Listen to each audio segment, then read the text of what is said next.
Bonjour, bienvenue sur l'espace What's New du Hall 7. Cette saison, on a travaillé sur le thème surréalité qui fait référence au courant des surréalistes. Je vous invite à vous immerger dans cet univers qui nous entraîne dans un monde imaginaire. On a mis en scène une thématique autour de la forêt fantastique qui peut représenter le monde du rêve ou du cauchemar avec des choses un peu étranges. Une autre séquence qui nous tenait à cœur, c'est un petit cabinet de curiosité, mais qu'on a réinterprété de façon contemporaine.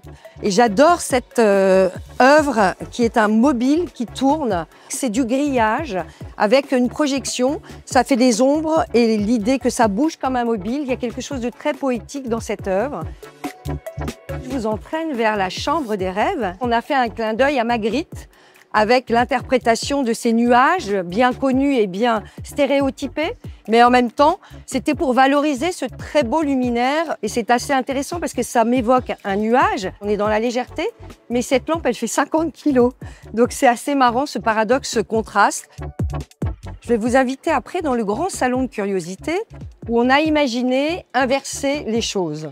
C'est-à-dire qu'on a mis le sol au plafond, comme dans la Alice au Pays des Merveilles, avec ce clin d'œil au damier noir et blanc. Et au sol, on a fait imprimer une moquette en forme de nuage. J'ai eu envie de faire cette pièce pour nous amener à regarder les objets différemment. Ce qui va nous entraîner dans le couloir optique, où j'ai joué sur les motifs. J'ai voulu jouer avec ce jeu de miroir, donc déformant, comme ça, et ça reflète ce jeu et on perd justement ses repères. L'idée, c'est d'être un petit peu immergé dans un petit clin d'œil aussi un peu 70s avec toutes ces couleurs pop. C'est quelque chose de très joyeux.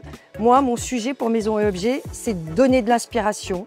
Et j'amène toujours le visiteur dans des espaces immersifs parce que je crois qu'on a besoin aujourd'hui de sentir, de vivre des émotions différentes. Et c'est toujours une parenthèse un peu magique.